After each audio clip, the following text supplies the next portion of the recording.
Muito bem, nós estamos falando nessa série de mensagens sobre o Espírito Santo. Essa é a terceira mensagem da série e a gente vai com ela até o final do ano, se o Senhor assim permitir.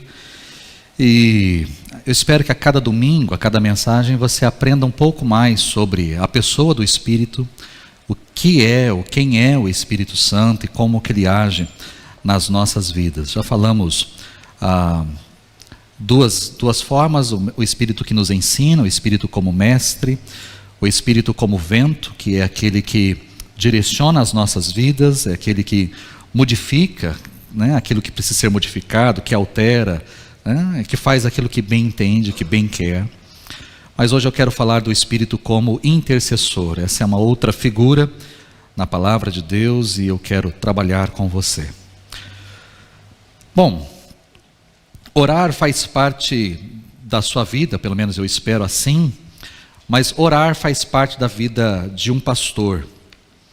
Além, lógico, das minhas orações diárias, eu tenho o meu tempo de devocional, o meu tempo de leitura, o meu tempo de meditação, o meu tempo de oração. Mas além do meu tempo, além desse tempo de oração diária, espera-se que um pastor ore.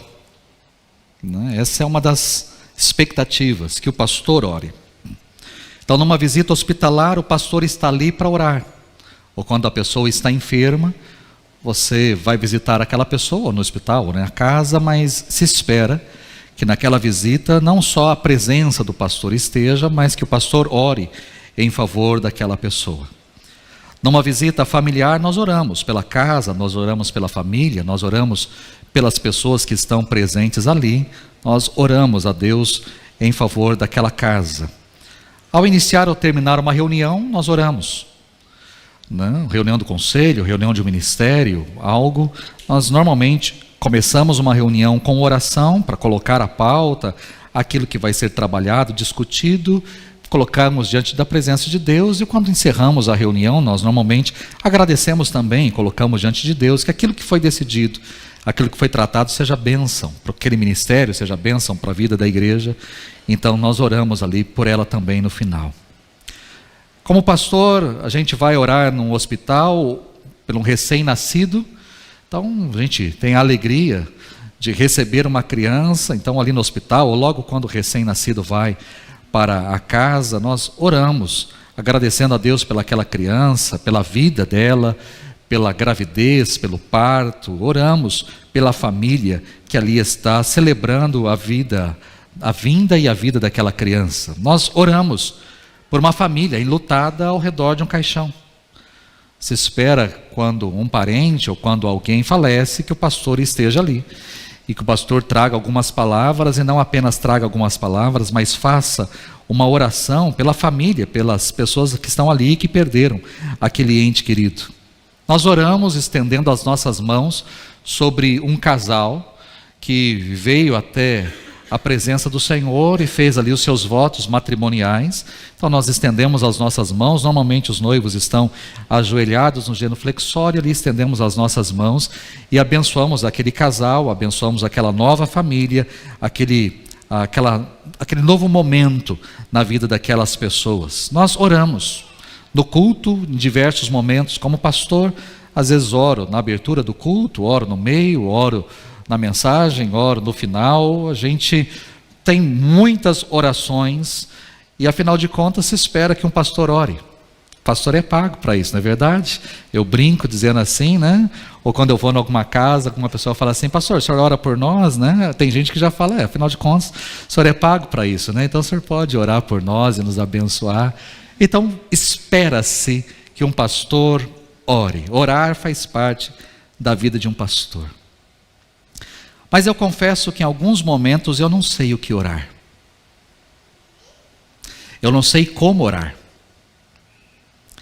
E eu quero trazer alguns exemplos para você aqui, para que você entenda talvez o drama que é a vida de um pastor, e alguns momentos quando nos pedem para orar, o que orar, ou como orar. Por exemplo, diante de um diagnóstico médico terrível, irreversível aos olhos da medicina, diante de um quadro de câncer avançado, onde não há mais nada que ser feito. Como orar? Nós estivemos, por exemplo, como sentinelas de oração aqui da igreja, orando em favor de 2 crianças. Uma era o Dante, né, e o outro o Cadimiel. Oramos durante muito tempo, mais de ano. 2 crianças com tumor no cérebro.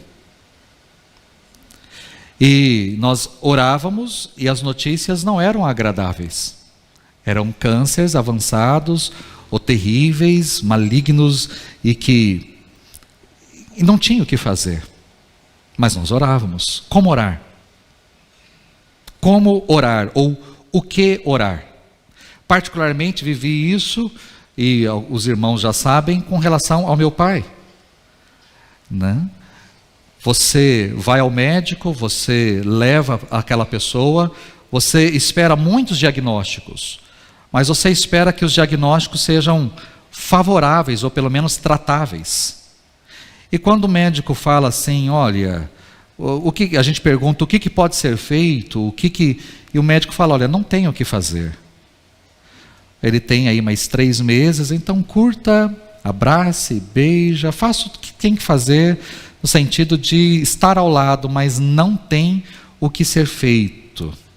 Como você ora? Porque por mais que você ore para que a vontade de Deus seja feita, ou por mais que você ore diante daquele diagnóstico, porque você não sabe, a minha oração, você vai falar, pastor, mas o senhor não sabia, ou o senhor não orava? Lógico que eu orava. Eu orava particularmente para que meu pai sofresse o menos possível, para que ele não tivesse sofrimento, para que ele não tivesse dor, para que se realmente aqueles fossem os últimos meses, então fossem meses sem muita dor e sofrimento, porque eu já vi pessoas definhando com câncer na cama, e com muita morfina e com muita coisa, porque a dor é demais, o grito é demais, e o que eu orava era, eu não queria isso. Mas ao mesmo tempo a minha oração era a oração de um filho. E qual é a oração de um filho? Você quer que seu pai parta? Não, você quer que seu pai fique. Então, ao orar, mesmo diante de um diagnóstico, dizendo não há o que não tem o que ser feito, mas ao mesmo tempo você ora dizendo, Deus, será que não é possível ser feita alguma coisa? Então você entra em choque. Você às vezes não sabe, eu oro para que ele vá, eu oro para que ele vá de forma tranquila, pacífica, amena, ou eu oro para que ele fique? Qual é a minha oração? Ou o que eu devo orar? Diante de um acidente, onde se constata, por exemplo, uma morte encefálica, o que oro? Como oro? Diante de um casamento destroçado, em ruínas, onde já se tentou de tudo e não houve resultado. Um casamento cheio de traições, de ameaças, de violências, o que orar? Como orar? Como orar? Já tive momentos assim como pastor, casamento destroçado, né? Pessoas já se violentaram, já brigaram tudo que tinha que brigar e mais um pouco, já traíram um ao outro, não tem, e tenta, e faz encontro, e conversa, e faz cura, mas não dá, e o negócio só vai, e aí às vezes tem algum momento você fala, eu oro para quê? Eu oro para que isso acabe rápido, eu oro para que ainda vá mais, e tenha, às vezes eu não sei como orar, ou o que orar. Diante, por exemplo, de um comércio, de uma empresa, de um negócio, onde nada está dando certo. E muitas vezes, às vezes é resultado mesmo de coisa que foi feita lá atrás, de forma impensada, não estudada, ou às pressas, erros lá do passado e que agora refletem no presente, mas é um quadro, às vezes, de situação difícil, de uma recuperação judicial, ou de uma falência, Aí você, o que orar? Como orar diante daquele quadro? Às vezes você já orou, e o que orar? Mas se espera, pastor, ore, esperamos que o Senhor ore por nós, e o como orar, ou o que orar em determinados momentos. Diante, por exemplo, de uma dependência química terrível, onde o sujeito está usando as piores drogas possíveis, preferindo viver na rua, como um mendigo, que ser restaurado numa casa de recuperação. Há algumas semanas vivenciamos isso aqui na Terça da Esperança, onde uma esposa em lágrimas, sabendo que seu marido está nas ruas, e prefere as ruas do que ir para uma casa de recuperação e ser tratado. O que você ora ou como você ora? Então são situações assim e tantas outras que o que eu falo com Deus, como falar com Deus, o que pedir para Deus, ou quais as palavras que eu posso colocar, porque quando se espera de mim que faça uma oração, a minha oração não é íntima, a minha oração não é no coração, não é uma oração na mente. Eu tenho que verbalizar aquela oração, eu tenho que colocar em palavras aquilo que a pessoa está pedindo que eu ore. Em momentos assim, muitas pessoas não sabem como orar, inclusive eu. Em muitos momentos eu não sei o que pedir. Em muitos momentos eu não encontro palavras para colocar diante de Deus. Em muitos momentos eu tento orar, mas simplesmente eu não consigo. Em muitos momentos o tamanho do problema é grande demais e eu não consigo expressar em palavras o que eu gostaria que Deus fizesse diante daquela situação. Em muitos momentos, tudo que eu sei fazer é suspirar, é respirar, é soltar o ar, porque eu não sei. Eu já tive situações assim em aconselhamento que você suspira, você respira, mas você não sabe e fica pensando, o que eu falo? O que eu falo? Como eu falo? E às vezes é assim diante de Deus. Eu creio que eu não estou sozinho nessa situação. Creio que eu não sou o único que se sente perdido diante de algumas situações, sem saber o que orar. Eu creio que eu não sou o único a gemer de dor diante de Deus. Eu creio que eu não sou o único. Existem orações que são poéticas, existem orações que são como palavras rebuscadas, lindas, como uma melodia musical, orações que são feitas para dias ensolarados, mas diante de temporais tudo muda, e o que acabamos ouvindo são grunhidos de tristeza, de medo, de espanto. É aquilo que a gente chama de vernáculo da dor, a linguagem da dor, a linguagem do desespero, quando nós tentamos exprimir algo e as palavras não brotam, nem nos lábios e nem no coração. Eu acho que você já vivenciou situações assim, lá na sua casa, que você vai orar e não sabe como orar, que você às vezes até se ajoelha à beira da sua cama, mas você não tem palavras, você não sabe o que dizer. Ou às vezes você senta na mesa da sua sala de jantar, da sua cozinha, e você apenas coloca a mão assim e fica em silêncio, porque não tem o que falar, você não sabe o que falar, você não sabe o que dizer. Ou se não, lá no seu escritório, você coloca a mão na cabeça, você cruza os braços, você olha para o além, e você tenta orar, mas você não sabe o que orar e como orar. E às vezes você chora, às vezes você geme, você está às vezes perplexo diante da situação, diante de tudo aquilo, mas não sabe.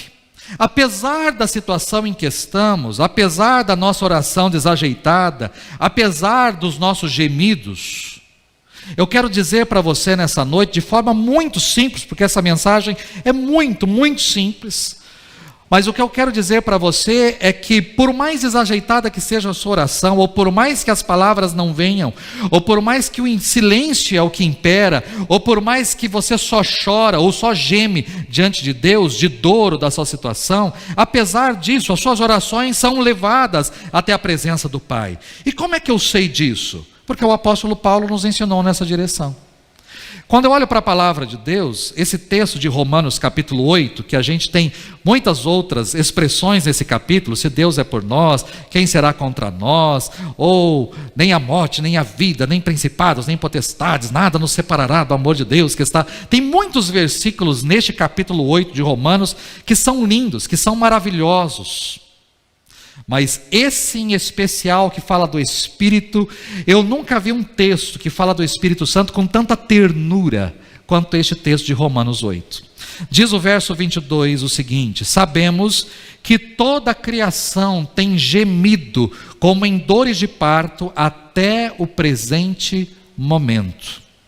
E não apenas isso, mas nós mesmos, que temos as primícias do Espírito, gememos em nosso íntimo, enquanto esperamos ansiosamente por nossa adoção como filhos, a redenção do nosso corpo. O apóstolo Paulo, ele começa o texto para falar do Espírito, ele está dizendo que nós temos as primícias, nós temos o Espírito em nós, nós somos morada do Espírito, o Espírito está conosco, mas apesar do Espírito estar conosco, nós gememos em nosso íntimo. Nós gememos. Não é só a natureza que geme, não é só a natureza que se entristece, não é só a natureza que tem as suas fraquezas e as suas dificuldades. Não, o mundo geme, mas nós gememos em nosso íntimo. Nós estamos aguardando, nós estamos esperando a volta de Jesus, quando este corpo corruptível vai se revestir de algo incorruptível, onde não haverá mais dor, não haverá mais sofrimento, não haverá mais morte, não haverá mais luta, não haverá mais lágrimas. Então o nosso corpo será revestido. Então nós aguardamos aquele dia quando nós seremos adotados definitivamente, onde não haverá mais esse sofrimento, esse gemido. Estamos esperando a redenção do nosso corpo, mas até lá nós gememos. Nós gememos. E ele continua no verso de número 26, o Espírito nos ajuda em nossa fraqueza. Não sabemos pelo que devemos orar, mas o próprio Espírito intercede por nós por meio de gemidos inexprimíveis. E aquele que sonda nosso coração conhece a mente do Espírito, pois o Espírito intercede pelo povo de Deus de acordo com a vontade de Deus. Poucas passagens revelam essa ternura do Espírito Santo como essa, porque nós estamos acostumados com passagens onde o Espírito Santo é algo, que ele entra de forma e ele age de forma maravilhosa, espetacular.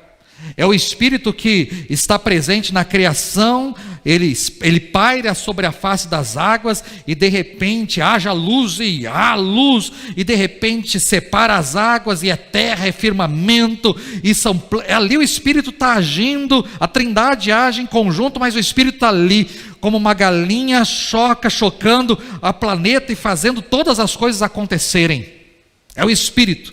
Ou o Espírito que de repente o profeta diz, vem Espírito dos quatro cantos, porque Deus diz, profetiza sobre esses ossos, e ele profetiza, vem Espírito sobre dos quatro cantos, dos quatro ventos, o Espírito vem, aqueles ossos começam a se juntar, a pele começa a crescer, e o Espírito entra, e ele se torna um grande exército. Ou estamos acostumados com o Espírito que entra como um vento impetuoso no cenáculo, e os discípulos ali são tomados, são cheios do Espírito Santo. Nós estamos acostumados com coisas assim quando falamos do Espírito. Mas aqui o apóstolo Paulo nos diz que o Espírito Santo é aquele camarada que está ao nosso lado para nos auxiliar, para traduzir as nossas orações incoerentes. O Espírito Santo é aquele que está do nosso lado, em meio à nossa fraqueza, para que a gente possa falar para Deus e ser entendido diante de Deus. É Ele que nos torna entendidos diante de Deus. A presença do Espírito não é garantia de ausência de dores. Nós temos o Espírito, mas nós gememos em nosso íntimo. A dor é uma parte natural da nossa vida. Nós provavelmente experimentamos o primeiro momento de dor quando nós nascemos, quando fomos retirados ali do ventre da nossa mãe, ali quando nós puxamos o ar pela primeira vez e nós não estávamos acostumados com isso. Eu imagino que quando o ar entra e aquilo abre, rasga tudo que aqui está, a criança ela grita, a criança ela chora porque doeu. Ou seja, nós chegamos neste mundo em meio à dor e muitas vezes partimos deste mundo em meio à dor. Nós choramos logo no primeiro momento. Você não sorri no primeiro momento, mas você chora no seu primeiro momento de vida. E às vezes nós choramos no último momento. A nossa vida é uma vida de dor, temos dor. O apóstolo Paulo, ele fala aqui dos nossos sentimentos de fraqueza. O termo que Paulo utiliza aí para fraqueza se refere em outras passagens nas epístolas como problemas de saúde, como enfermidades. E diga-se de passagem, talvez não exista nada pior ou nada que tire tanto a nossa vida, o nosso vigor, o nosso ânimo, o nosso viver quanto a enfermidade. Quando você está no hospital quando você tem que ficar às vezes 2, 3, 4, 5 dias no hospital, que tédio, insuportável, o dia não passa, a hora não passa, e não é só para aquele que está na cama, mas para aquele que acompanha também é sofrimento, porque você não dorme direito, você não consegue dormir, é a enfermeira que entra a cada 2, 3 horas para medicação, ou para ferir alguma coisa, e a hora que você está começando desconfortavelmente pegar no sono, é alguém que entra, que acende a luz, você não dorme, ou seja, tanto o doente quanto o acompanhante estão esgotados, nós vamos nos esgotando, nosso vigor se esvai, as nossas forças vão, somos exauridos naquele momento, porque a enfermidade ela nos suga, o vigor é roubado de nós, diante de uma enfermidade, mas talvez a sua fraqueza tenha uma origem diferente, não seja a enfermidade, talvez seja um casamento em frangalhos, um negócio que não deu certo, um amor rejeitado, uma demissão inesperada, circunstâncias como essas deixam a nossa mente atordoada demais para compor orações articuladas. Momentos que o chão nos é tirado e nós não sabemos como orar. Nós nos encontramos numa lacuna entre o que desejamos e o que recebemos. É em meio a essa lacuna que o apóstolo Paulo está falando de fraqueza, porque o que nós desejamos e o que nós recebemos? Nós desejamos um casamento lindo, um casamento de muito amor, de muita harmonia, e de repente é briga, é discussão, são problemas, são dificuldades. Nós desejamos um filho saudável, desejamos um filho maravilhoso, e de repente vem uma criança cheia de problemas, ou com dificuldades, ou com limitações. Desejamos uma empresa maravilhosa, com muita renda, com muito recurso, com crescimento, com prosperidade, com muita venda, e de repente vem dívida, e vem dificuldade, vem processo, ou seja, o que nós desejamos e o que nós recebemos. Se nós recebemos aquilo que nós desejamos, ok, mas quando nós desejamos uma coisa e recebemos outra, é essa lacuna, que é a fraqueza, é aí que nós não sabemos como orar. Porque quando nós recebemos aquilo que nós desejamos, nós sabemos como orar, nós sabemos como portar diante de Deus, dizer: Senhor, muito obrigado, nós desejamos uma viagem maravilhosa, linda, e nós recebemos uma viagem maravilhosa, linda. Quando você chega em casa e fala: Senhor, muito obrigado, foi um tempo muito bom, que delícia, foi maravilhoso. Agora, quando você deseja uma viagem maravilhosa, e quando a viagem se torna um pesadelo para você, como é que você ora? O que você ora? Nessa lacuna entre o que desejamos e o que recebemos, nós não sabemos pelo que devemos orar, não sabemos como orar, diz a versão NVI, não sabemos orar como convém, diz a versão atualizada, não sabemos o que pedir nem como pedir, diz a versão O Livro. Não sabemos o que pedir nem como pedir. E eu agradeço a Paulo por essa confissão sincera, porque eu não estou falando de qualquer pessoa. Quando eu abro esse texto, eu estou falando do apóstolo Paulo. O apóstolo Paulo é o camarada que escreveu a maior parte do Novo Testamento que está nas suas mãos. É o camarada que escreveu 13 cartas. Você tira os 4 primeiros evangelhos e Atos, e você tira lá Hebreus, que não é uma carta, sei lá o que é, e as cartas finais, Tiago, Pedro, João, Judas e o Apocalipse, você tira isso, todo o meio é do apóstolo Paulo. Ele escreveu tudo. A nossa teologia, a base da nossa teologia está nesse homem. Tudo que nós pregamos, o que nós cremos, o que nós ensinamos, é por causa desse homem. E se esse homem que escreveu, que tinha uma versatilidade, que tinha condições de se colocar diante de Deus, era o apóstolo Paulo. Eu não estou falando do Paulinho, eu estou falando do apóstolo Paulo. E se o apóstolo Paulo está dizendo: tem horários que eu não sei como orar, eu não sei o que orar, se ele está dizendo isso, para mim é um grande alívio. Porque se o Paulo não sabe como orar, quem dera eu. Se o Paulo não sabe o que pedir para Deus, então e eu? Se o Paulo não sabe se portar diante de Deus, como deve orar a Deus, quanto mais eu. Então isso traz um alívio para o meu coração, porque o Paulo não sabe. O camarada que escreveu diversas cartas não sabe articular orações. Isso é um incentivo, não só um alívio, mas é um incentivo para mim, porque muitas vezes eu também não sei como orar. Como orar diante de um câncer? Como orar diante de uma doença terminal? Como orar diante de uma doença degenerativa? Como orar diante de uma fatalidade, diante de uma catástrofe, diante de uma tragédia? Como orar diante da ruína, diante da desgraça, diante da falência? Como orar? Nós não sabemos, muitas vezes, como orar. Muitos oram com ousadia, muitos oram com determinação, muitos oram com firmeza.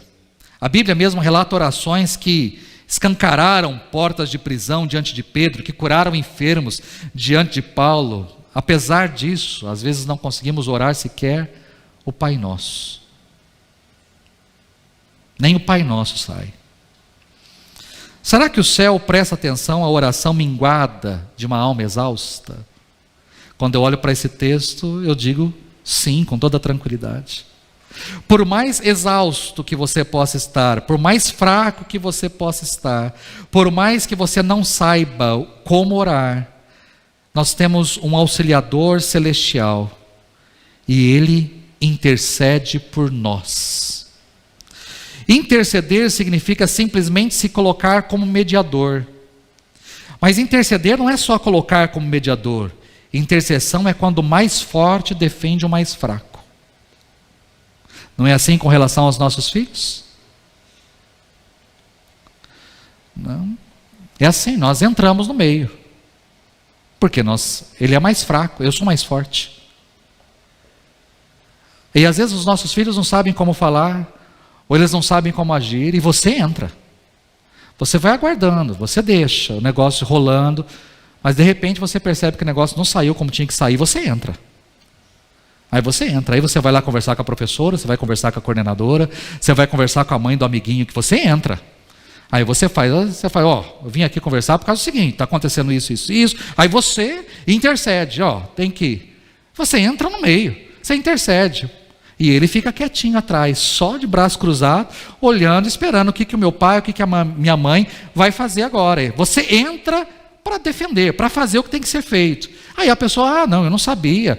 Então tá, tudo bem, ok, então tudo bem, está liberado, ou pode fazer. Então, aí pronto. Aí a criança respira aliviado, e você também sai de lá. Eu sou o cara, e eu vim aqui, agora tudo resolveu. Sabe quem faz isso? O Espírito Santo. É você que está tentando falar com Deus, é você que está tentando dizer para Deus e você não consegue. E você está tentando expressar e você não consegue. E você ora e fala, mas eu estou orando, mas eu acabei de orar e pedi outra coisa, e agora estou orando assim. Eu já não sei mais o que eu oro, eu já não sei mais o que eu peço para Deus. Aí o Espírito Santo entra e fala, então, calma aí. Aí o Espírito Santo entra e fala, pai, é o seguinte, ele está orando assim porque ele não está conseguindo entender, raciocinar direito. Mas na verdade, o que ele quer é isso. É isso daqui que ele quer, é isso daqui que ele está precisando, é isso daqui e pronto. Aí o pai fala, entendi, é isso daí, agora tudo bem, agora a gente vai entrar em ação e resolver. É assim que as coisas funcionam. E é isso que o apóstolo Paulo está mostrando de forma tão simples e tão bela. Esse é o papel do Espírito. Quando a gente se sente perdido, quando a gente não sabe mais o que fazer, quando a gente já não sabe mais o que orar, como orar, porque a gente está entrando em conflito na oração, o Espírito Santo entra como intercessor. Nós não sabemos orar como convém, mas o Espírito Santo sabe como se deve orar. Ele sabe o que falar para o Pai, ele sabe como falar para o Pai, ele sabe como chegar e dizer para o Pai aquilo que nós estamos precisando. Agora mesmo, nesse mesmo instante que eu estou aqui, enquanto eu estou pregando, enquanto você está assistindo o que eu estou pregando aqui, provavelmente o Espírito Santo está conversando com os demais membros da Trindade a seu respeito.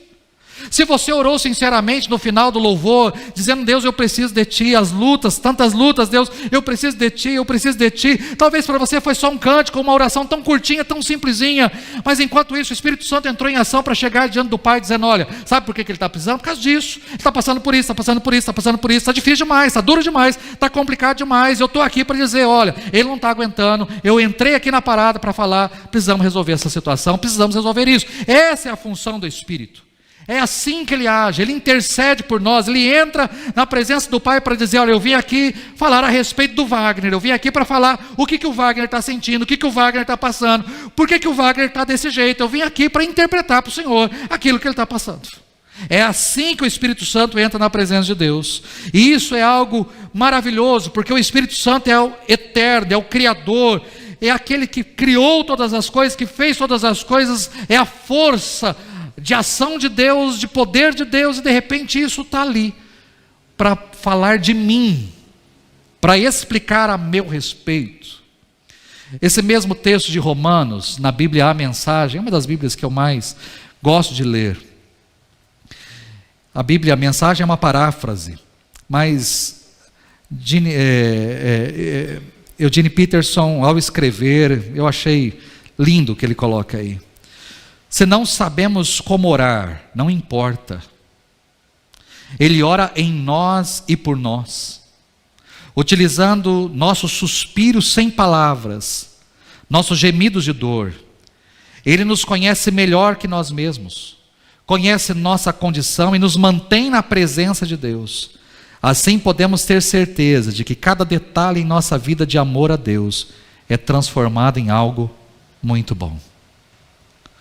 Você conhece esse finalzinho, que todas as coisas cooperam para o bem daqueles que amam a Deus. Ele coloca dizendo que assim podemos ter a certeza de que cada detalhe em nossa vida de amor a Deus é transformado em algo muito bom. Queridos, para mim isso é maravilhoso demais. O Espírito Santo, a maior força, a única e verdadeira força do universo, se torna no meu aliado, no meu porta-voz, no meu defensor, no meu intercessor. Que essa certeza faça com que você valorize as suas orações. Tem orado muito? Já não sabe mais o que orar? Não tem importância. Tem buscado, mas já não sabe mais o que buscar? Não tem importância. Só tem gemido? Só tem chorado? Não tem importância. Sabe por quê? Porque o Pai está vendo tudo isso.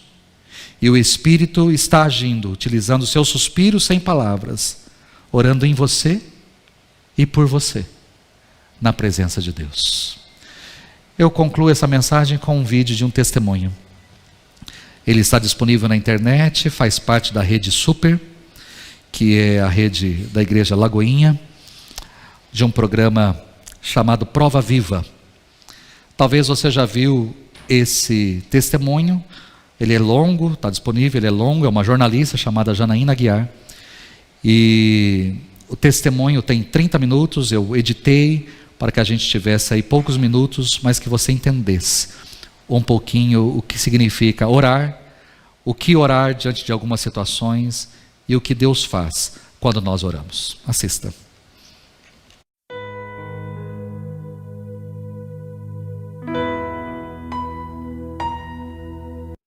Não é fácil lembrar, preenche meu coração de mais gratidão pelo Senhor, né?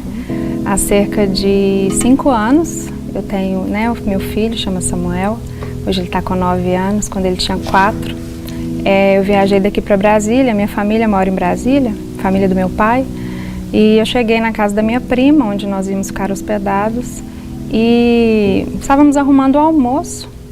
E o Samuel brincando com os cachorros. Ela criava vários cachorros, ele estava brincando com eles. E aí ele passou por mim e falou assim: mãe, faz um suco para mim? Não tinha. Eu falei: não, filho, faço. Ele passou por mim, com 5 minutos a cachorra retorna toda molhada. E na hora foi muito claro para mim, aconteceu alguma coisa com o Samuel. Eles brincavam, essa cachorra em específico era a única que nadava. E o Samuel estava brincando com ela, jogava bolinha, ela pegava, jogava bolinha, pegava. Ela era a mais carinhosa dos cachorros. Quando ela voltou, eu tive a certeza de que tinha acontecido alguma coisa. No entanto, eu não fui na direção da cachorra. Eu não queria acreditar que algo podia estar acontecendo naquele momento. Eu entrei para casa, eu estava na cozinha, entrei no corredor, nos quartos, comecei a chamar. E o Senhor falou muito claro no meu coração: pode ir lá na piscina, que Ele está lá. Uau. Eu fui andando devagar, fui caminhando e cerca de 2, 3 semanas antes, um casal de amigos nossos tinha perdido um filho afogado de 2 aninhos. Então era aquela sensação: isso não está acreditando, isso não está acontecendo. Quando eu olhei para a piscina, a uns 5 metros de onde eu estava, as chinelinhas dele estavam boiando. Eu fui caminhando, pensando em tudo, assim, pensando em 1000 coisas. Tomara que o chinelo esteja ali, ele tenha caído do lado, ele esteja atrás das árvores, qualquer coisa. Quando eu cheguei na beira da piscina, ele estava lá no fundinho, virado, bem no fundo da piscina. Até aquele momento. Foram coisas de minutos, segundos talvez. Mas eu pulei imediatamente na piscina. A piscina era mais funda, mais alta, né, do que eu. Pulei e eu gritei antes de pular e minha família veio, as pessoas que estavam lá conosco, e eu levantei ele, porque eu não conseguiria tirar ele da água. E aí eu saí da água, e o meu filho estava morto. A barriguinha dele já estava bem funda, os olhos cinzas já abertos, e a mandíbula dele, né, aqui já estava bem funda, mandíbula travada, a gente não conseguia abrir a boquinha dele. Mas na hora que você percebeu que ele já estava com sintomas ali, com características, vamos falar assim, de alguém, como você falou, estava morto, meu filho. Você teve essa consciência? Eu tive essa consciência, porque o Senhor falou comigo, me adora e entrega a Ele. Nessa hora? Nessa hora. Desculpa. Fique à vontade. E eu não encostei nele. Eu só comecei a adorar o Senhor, agradecer pela vida dele. Agradecer pelo tempo que o Senhor tinha me permitido estar com ele. E eu comecei a agradecer ao Senhor e orar. E aí as pessoas que estavam em volta dele, orientadas pelo SAMU, começaram a fazer os primeiros socorros. E ele não voltava. Ele não voltava e eu chorava muito. Assim, eu fiquei numa tensão, porque é difícil você ver o seu filho naquela situação. Claro. Mas o meu senso de obediência ao Senhor foi tão profundo, eu tinha tanta convicção do que eu tinha ouvido. Eu não vou dizer assim, o Senhor não me permitiu pensar, me entrega e eu te devolvo. Mas eu sabia que aquilo ali era coisa do controle de Deus, sabe? Assim, o Senhor estava ali comigo, tanto para o óbito ou não. E aí foi quando eu escutei o primeiro suspiro. E aí eu comecei a ministrar a vida no Samuel, sabe? Assim, comecei mesmo, Senhor, ministrar a vida do Senhor na vida dele. Traz o Samuel de volta para mim. E comecei a chamar por ele. Filho, a mamãe tá aqui, a mamãe tá aqui. Chamando ele. E ele custava puxar o ar e voltava e parava. Custava puxar o ar, voltava e parava. E aí ele começou a ter uma respiração com dificuldade, mas mais frequente. Só que ele começou a gritar muito. Ele berrava. E quanto mais ele berrava, mais dificuldade ele tinha de respirar. E eu comecei a cantar para ele. Cantei vários louvores. Tem a música Príncipe da Paz, né, que é uma música do Diante do Trono. Eu cantava muito para ele quando ele estava na minha barriga. Muito. E isso começou a acalmar ele. Tanto que o nosso resgate, aí o pessoal do SAMU chegou, viu que ele estava naquela situação, porque ele não abria os olhinhos. Então, quando eles abriam os olhos estavam cinzas, então ainda estava faltando oxigênio. Eles falaram que ele precisa ser levado urgente. E numa praça perto dali já tinha um helicóptero nos aguardando. Só que com a questão de eu cantar para ele, o chefe da equipe falou assim, eu não tenho como levar essa criança sem a mãe, porque eu não me cabia dentro do helicóptero. Ele falou assim, eu não sei o que ela está fazendo, mas eles precisam ir juntos. E aí nós fomos dentro de uma ambulância e eu fui cantando para ele o tempo todo, até ele chegar. E a oxigenação veio voltando até chegar no hospital. Chegando lá ele ficou gritando ainda muito, né? O pai dele até tinha ajudado bastante, chegou no hospital também, a gente tentando acalmar ele. Ele gritava bastante. E aí os médicos resolveram dar uma medicação muito forte para ele, porque eles estavam com medo dele ter uma parada respiratória e ser, infelizmente, o que daria um final na história, já que ele tinha conseguido alcançar tantas coisas. Aí deram uma medicação forte, ele dormiu durante 3 horas. Quando ele acordou, o médico falou, você não toca nele, deixa ele descer, deixa ele andar ou conversar e vamos ver o que aconteceu. Aí ele levantou e falou assim, mãe, o que eu estou fazendo no hospital? Eu falei, filho, você tá um pouquinho dodói, a mamãe te trouxe, mas tá tudo bem, a gente já vai sair daqui. Aí ele levantou, desceu da cama, foi no banheiro, fez xixi, voltou, sentou e falou assim, mãe, você sabia que eu afoguei? Eu falei, sabia, filho, mamãe trouxe você no hospital porque ficou um dodóizinho no seu pulmão, você vai tomar o remédio e vai ficar tudo bem. Ele falou assim, eu fiquei te esperando na água, você demorou muito para me buscar. Falei, filha, porque a mamãe ficou um pouco sem coragem. Ele falou assim, mas não tem problema, porque enquanto você não vinha, eu estava conversando com Jesus. Ai, você tira o ar da gente. Falei, é mesmo, filho? Ai, que coisa linda. Ele falou assim, mãe. Meu Deus. Ele ficou comigo o tempo todo. Ele me levou num lugar lindo, que tinha uma mesa muito grande, cheia de frutas. Só que eu só comi banana e maçã, porque eu não gostava das outras. Você sabia que ele me ressuscitou? Eu falei, sabia. Ali eu tive a convicção, né, do agir e do controle lindo de Deus em tudo. E o mais lindo foi que o médico entrou e ele falou assim, eu não tô vendo sequela nenhuma nele. Para uma criança que ficou, eles calcularam em torno de 5 a 6 minutos, né, debaixo d'água. E ele contou vários detalhes dessa experiência dele. Ele falava assim, mãe, sabia que o rosto de Jesus brilha muito? Porque eu não consegui olhar para ele. Eu fiquei andando de mão dada com ele, mas eu não consegui olhar no rosto dele. Foi uma experiência incrível que ele viveu com o Senhor, sabe? Eu tive uma convicção muito grande da soberania de Deus, sabe? Eu me vi como mordoma da vida de Samuel. Eu me vi como agraciada, né, por ter recebido aquele milagre. Eu percebi claramente um propósito especial de Deus na vida de Samuel. E foi incrível tudo o que aconteceu. Enquanto eu estava lá com ele, veio uma mãezinha cristã, me abraçou, me beijou, orou por mim. E depois vieram me contar que ela tinha perdido o filho de afogamento no dia anterior. Várias outras mães vieram falar comigo. O pessoal do SAMU que nos atendeu, eles retornaram ao quarto.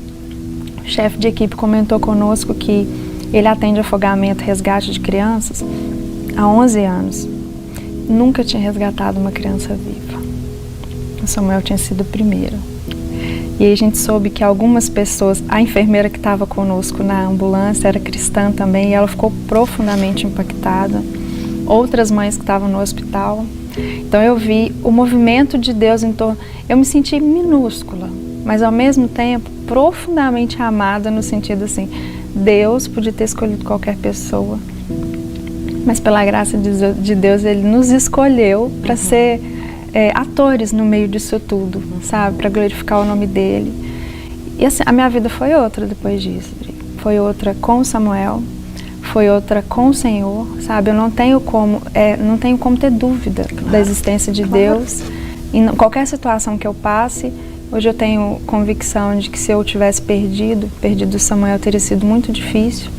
Mas a experiência que eu tive com Deus ali, e uma coisa do tipo, vocês são meus, e a situação está sob o meu controle, seja qual for o fim, é o melhor para vocês, e é o que vai glorificar o meu nome, eu me senti parte de algo muito maior do que eu imaginava.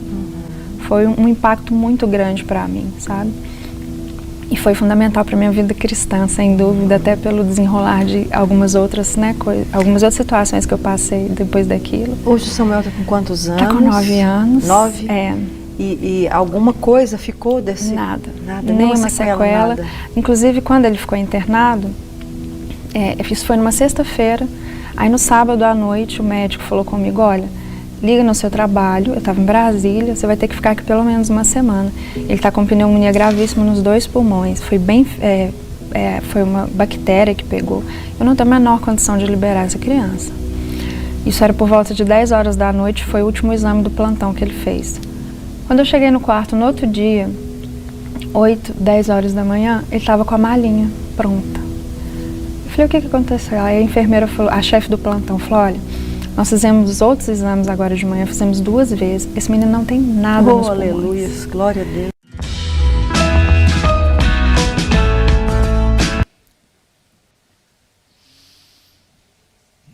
Como você ora diante de um filho que está morto nos seus braços? Como você ora quando Deus fala profundo ao seu coração, dizendo assim, adore e entrega? Como você ora numa ambulância? Como você ora num hospital? Para mim, não tenho dúvidas de que as orações mais sinceras acontecem no leito.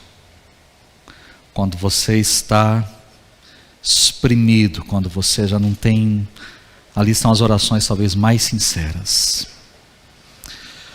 Independente da sua fraqueza, independente da sua situação, independente da sua circunstância, independente da sua dor, independente da quantidade de lágrimas ou de gemidos, não menospreze a sua oração.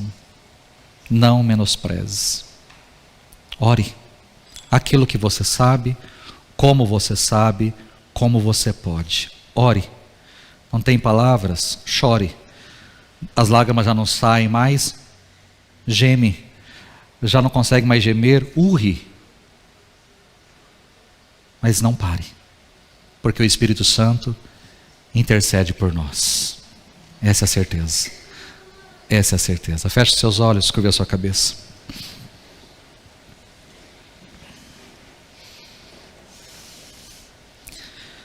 Pai, a minha oração no final dessa mensagem é de gratidão.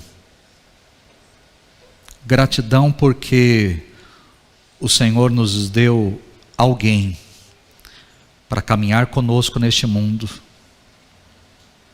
E quando a gente não sabe mais o que falar, Ele fala pela gente.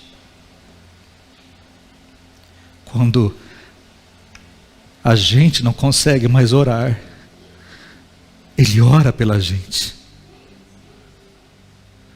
Quando lágrimas, Senhor, vem, porque a gente não sabe mais, Ele ora por nós. A minha oração nessa noite, Senhor, é de gratidão, porque o Senhor tem tanta coisa nesse mundo, e se preocupa conosco,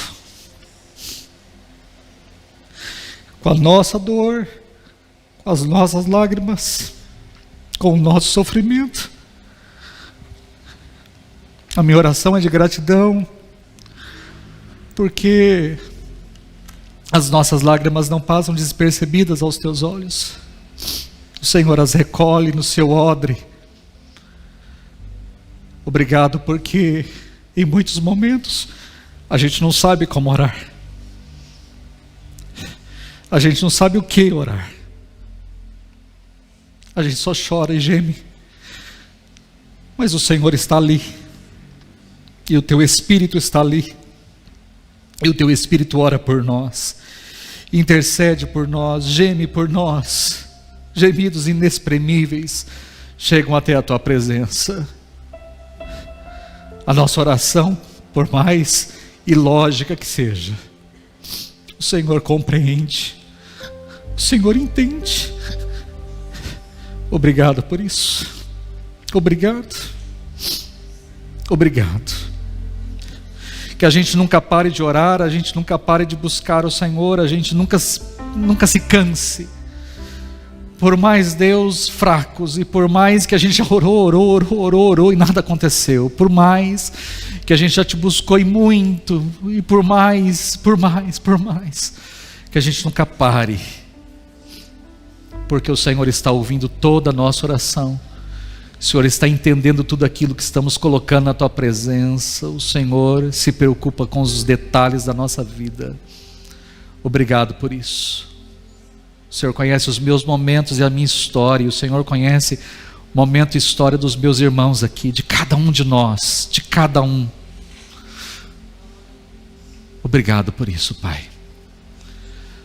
Que essa mensagem dessa noite tão simples, e talvez já é do conhecimento de todos, mas que essa mensagem seja uma inspiração para nós, e algo que nos impulsione a sempre estar na tua presença, a buscar o Senhor constantemente, apesar das coisas. Seja com a vida dos meus irmãos aqui, com aqueles que estão em casa. Ouça as nossas orações e traga resposta às nossas vidas, e que o teu nome seja glorificado em tudo. Espírito Santo, obrigado pela tua presença ao nosso lado. Espírito Santo, obrigado por ser o nosso intercessor. Obrigado por interpretar. Obrigado por dizer ao Pai o que nós não conseguimos dizer. Obrigado, Espírito Santo, por ser aquele que não se cansa jamais de dizer o que nós estamos sentindo, por mais que nem nós mesmos consigamos dizer. Obrigado, Espírito Santo, pela tua presença constante conosco. Obrigado, Espírito.